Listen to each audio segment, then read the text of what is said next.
সূরা আল বুরুজ, ঈমানের জন্য শহীদদের অটল ত্যাগ। বিসমিল্লাহির রহমানির রহিম। আসসালামু আলাইকুম প্রিয় দর্শক, আমি মরিয়ম তাইয়েবা। স্বাগতম আপনাদের ইসলামী ফিচে। আজ আমরা আলোচনা করব কুরআনের ৮৫ নম্বর সূরা, সূরা আল বুরুজ। এ সূরায় আল্লাহ তাআলা আসমানের নক্ষত্রমণ্ডলীর শপথ করে এক মহাসত্যকে ঘোষণা করেছেন।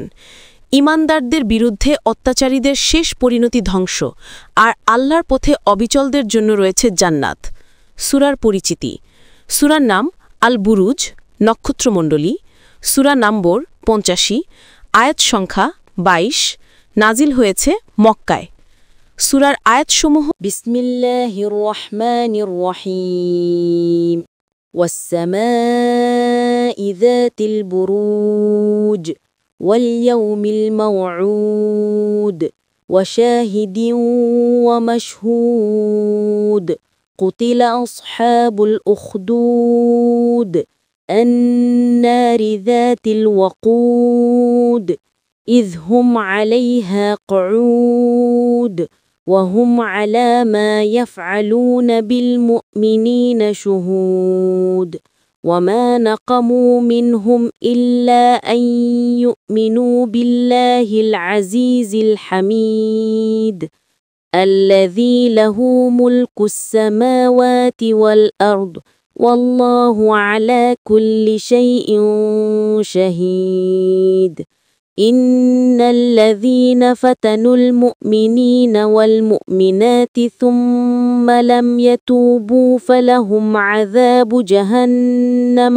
ولهم عذاب الحريق إن الذين آمنوا وعملوا الصالحات لهم جنات تجري من تحتها الأنهار ذلك الفوز الكبير إن بطش ربك لشديد إنه هو يبدئ ويعيد وهو الغفور الودود ذو العرش المجيد فعال لما يريد هل أتاك حديث الجنود فرعون وثمود بل الذين كفروا في تكذيب والله من ورائهم محيط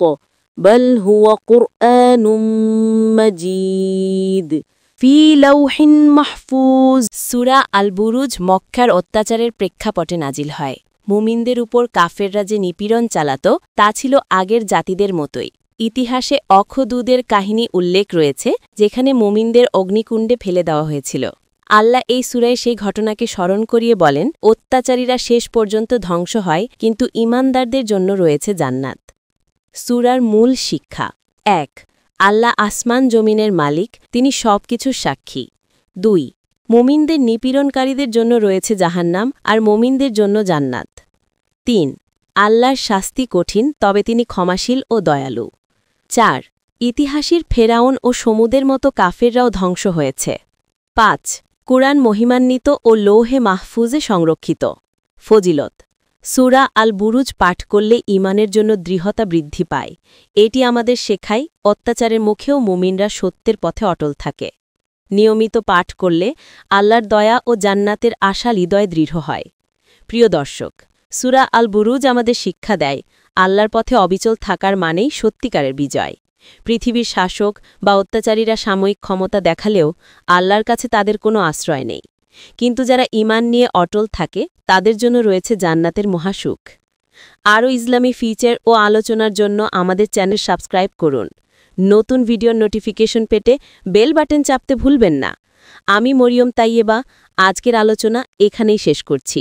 সবাই ভালো থাকুন, সুস্থ থাকুন, আর থাকুন আল্লাহর হেফাজতে। আল্লাহ হাফেজ।